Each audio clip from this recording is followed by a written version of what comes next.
दोस्तों, आखिरकार असम में हुए उस दर्दनाक हादसे की पूरी कहानी धीरे धीरे सामने आने लगी है और इस घटना ने पूरे देश को अंदर तक झकझोर दिया है। सोशल मीडिया पर पिछले कई दिनों से एक वीडियो और कुछ तस्वीरें बहुत तेजी से वायरल हो रही हैं, जिनमें एयरफोर्स की वर्दी में खड़ी एक लड़की अपने आंसू पोंछती नजर आ रही है। उसके हाथ में एक फोटो है और वह फोटो किसी आम इंसान की नहीं बल्कि शहीद स्क्वाड्रन लीडर अनुज वशिष्ठ की है। वही अनुज वशिष्ठ जो भारतीय वायुसेना के फाइटर पायलट थे और जिन्होंने असम में सुकोई 30 MKI फाइटर जेट के क्रैश होने के बाद देश की सेवा करते हुए अपनी जान गंवा दी। और जब उन्हें अंतिम विदाई दी जा रही थी, तब उस भीड़ में खड़ी उनकी मंगेतर बार बार अपने आंसू रोकने की कोशिश कर रही थी, लेकिन आंसू रुक ही नहीं रहे थे। यह दृश्य इतना भावुक था कि जिसने भी यह वीडियो देखा उसकी आंखें नम हो गईं, क्योंकि यह सिर्फ एक सैनिक की विदाई नहीं थी, बल्कि एक ऐसी अधूरी कहानी थी जो शुरू होने से पहले ही खत्म हो गई। अब सवाल यह है कि आखिर उस दिन असम में क्या हुआ था, यह विमान कैसे क्रैश हुआ था और आखिर इस पूरे हादसे के पीछे की कहानी क्या है। आज हम आपको शुरुआत से लेकर अभी तक की पूरी जानकारी आसान भाषा में बता रहे हैं। दरअसल यह घटना 5 मार्च की शाम की है, जब भारतीय वायुसेना का एक शक्तिशाली फाइटर जेट सुकोई 30 MKI असम के जोरहाट एयरफोर्स स्टेशन से एक नियमित ट्रेनिंग मिशन के लिए उड़ान भरता है। एयरफोर्स में इस तरह की उड़ानों को ट्रेनिंग सॉर्टी कहा जाता है, यानी यह युद्ध मिशन नहीं होता, बल्कि पायलट अपनी स्किल और प्रैक्टिस को बेहतर रखने के लिए ऐसी उड़ान भरते हैं। उस दिन इस फाइटर जेट में 2 पायलट मौजूद थे, जिनमें से एक थे स्क्वाड्रन लीडर अनुज वशिष्ठ और दूसरे थे फ्लाइट लेफ्टिनेंट पूर्वेश दुरागरकर। दोनों ही भारतीय वायुसेना के अनुभवी पायलट माने जाते थे और ऐसे विमान को उड़ाने के लिए बहुत कड़ी ट्रेनिंग से गुजरना पड़ता है। जानकारी के मुताबिक विमान ने जोरहाट एयरबेस से उड़ान भरी और शुरुआत में सब कुछ बिल्कुल सामान्य था, लेकिन उड़ान के कुछ समय बाद अचानक एयर ट्रैफिक कंट्रोल का इस विमान से संपर्क टूट गया और यह स्थिति किसी भी एयरबेस के लिए बहुत गंभीर मानी जाती है, क्योंकि जब किसी फाइटर जेट का संपर्क टूटता है तो तुरंत अलर्ट जारी किया जाता है और हर तरफ यह पता लगाने की कोशिश शुरू हो जाती है कि आखिर विमान के साथ क्या हुआ है। रिपोर्ट के अनुसार शाम करीब 7:45 के आसपास यह विमान रडार से भी गायब हो गया, यानी अब एयरफोर्स के पास विमान की लोकेशन भी नहीं बची थी। इसके बाद तुरंत सर्च ऑपरेशन शुरू किया गया। आसपास के इलाकों में एयरफोर्स और स्थानीय प्रशासन की टीमों को भेजा गया, क्योंकि आशंका बढ़ चुकी थी कि विमान किसी दुर्घटना का शिकार हो गया है। कुछ समय बाद जानकारी सामने आई कि यह विमान असम के कर्बी एंगलोंग जिले के एक पहाड़ी और घने जंगल वाले इलाके में गिर गया है। यह इलाका काफी मुश्किल माना जाता है, क्योंकि यहाँ चारों तरफ जंगल और पहाड़ हैं और कई जगहों पर पहुंचना भी आसान नहीं होता। इसी वजह से सर्च ऑपरेशन भी आसान नहीं था, लेकिन एयरफोर्स की टीमें लगातार तलाश करती रहीं और आखिरकार दुर्घटना स्थल का पता चल गया। जब रेस्क्यू टीम वहां पहुंची तो यह साफ हो गया कि दुर्घटना बहुत भीषण थी। विमान पूरी तरह टूट चुका था और आग भी लग चुकी थी।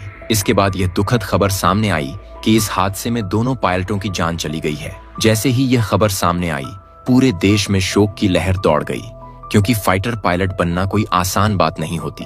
इसके लिए कई साल की ट्रेनिंग और कठिन मेहनत लगती है और ऐसे पायलट देश की सबसे अहम सैन्य ताकत का हिस्सा होते हैं। बाद में भारतीय वायुसेना ने आधिकारिक बयान जारी करके दोनों पायलटों के शहीद होने की पुष्टि की और उनके परिवारों के प्रति दुख जताया। अगर बात करें स्क्वाड्रन लीडर अनुज वशिष्ठ की, तो वे हरियाणा के रोहतक जिले के ककराना गांव के रहने वाले थे। हालांकि बाद में उनका परिवार गुरुग्राम में रहने लगा था। अनुज का जन्म 9 अगस्त 1993 को हुआ था। बचपन से ही उन्हें विमान और सेना में बहुत दिलचस्पी थी। उनके पिता आनंद शर्मा भी भारतीय सेना में सूबेदार के पद पर रह चुके हैं, इसलिए बचपन से ही अनुज के अंदर देश की सेवा करने का सपना था। उन्होंने अपनी पढ़ाई गुरुग्राम के केंद्रीय विद्यालय से की और पढ़ाई के दौरान ही उन्होंने तय कर लिया था कि उन्हें एयरफोर्स में जाना है। इसके लिए उन्होंने कड़ी मेहनत की और आखिरकार साल 2015 में उनका चयन भारतीय वायुसेना में हो गया। एयरफोर्स में चयन होने के बाद उन्हें कड़ी ट्रेनिंग से गुजरना पड़ा, क्योंकि फाइटर पायलट बनना दुनिया के सबसे कठिन पेशों में से एक माना जाता है। कई महीनों की ट्रेनिंग के बाद जब वे पहली बार अपने गांव लौटे तो पूरे गांव में खुशी का माहौल था। गांव के लोगों ने उनका जोरदार स्वागत किया, क्योंकि उनके गांव का बेटा अब देश की रक्षा करने वाला फाइटर पायलट बन चुका था और वह सुकोई जैसे ताकतवर लड़ाकू विमान को उड़ाता था। सुकोई 30 MKI को भारतीय वायुसेना के सबसे खतरनाक और ताकतवर विमानों में गिना जाता है। यह विमान 2000 किलोमीटर प्रति घंटे से भी ज्यादा की रफ्तार से उड़ सकता है और इसमें कई तरह के आधुनिक हथियार लगाए जा सकते हैं। यही वजह है कि इसे भारतीय वायुसेना की ताकत माना जाता है। लेकिन 5 मार्च की शाम को हुआ वह हादसा सब कुछ बदल कर रख देता है। अनुज के परिवार के लिए यह खबर किसी बड़े झटके से कम नहीं थी, क्योंकि परिवार में इन दिनों खुशियों का माहौल था।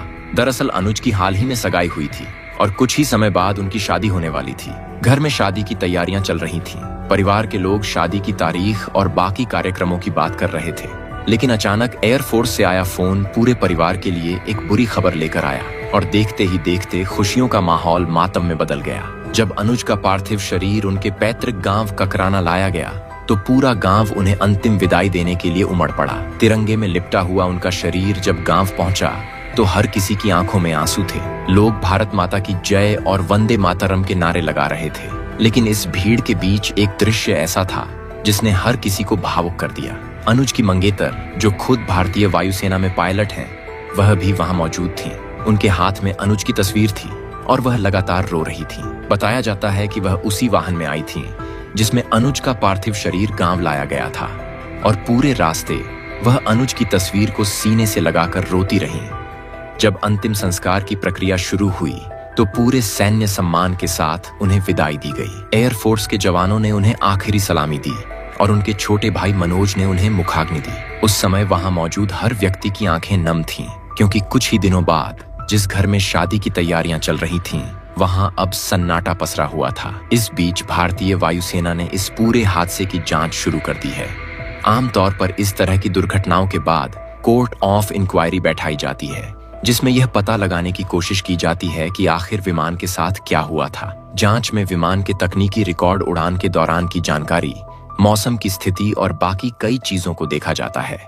इसके अलावा दुर्घटना स्थल से मिले मलबे की भी जांच की जाती है, ताकि यह समझा जा सके कि हादसे की असली वजह क्या थी। विशेषज्ञों का कहना है कि लड़ाकू विमानों की दुर्घटनाओं के पीछे कई कारण हो सकते हैं, जैसे तकनीकी खराबी, इंजन की समस्या या मौसम की स्थिति। लेकिन अभी तक इस हादसे की अंतिम वजह सामने नहीं आई है और जांच पूरी होने के बाद ही असली सच्चाई सामने आएगी। फिलहाल पूरे देश में लोग स्क्वाड्रन लीडर अनुज वशिष्ठ और फ्लाइट लेफ्टिनेंट पूर्वेश दुरागरकर को श्रद्धांजलि दे रहे हैं। सोशल मीडिया पर हजारों लोग उनके बलिदान को सलाम कर रहे हैं। लेकिन इस घटना की सबसे दर्दनाक तस्वीर वही है जिसमें एयरफोर्स की वर्दी में खड़ी एक लड़की अपने आंसू पोंछते हुए अपने होने वाले जीवन साथी की तस्वीर को सीने से लगाए खड़ी है। यह तस्वीर हमें याद दिलाती है कि देश की सुरक्षा के लिए हमारे सैनिक और उनके परिवार कितनी बड़ी कीमत चुकाते हैं और कभी-कभी एक हादसा कई सपनों को अधूरा छोड़ देता है। अगर आप भी हमारे देश के इन वीर जवानों के लिए सम्मान रखते हैं तो इस वीडियो को जरूर लाइक करें, अपने दोस्तों के साथ शेयर करें और अगर आप पहली बार हमारे चैनल पर आए हैं तो चैनल को जरूर सब्सक्राइब करें, ताकि आपको ऐसी ही महत्वपूर्ण खबरें और सच्ची कहानियां सबसे पहले मिलती रहें। जय हिंद, जय भारत, जय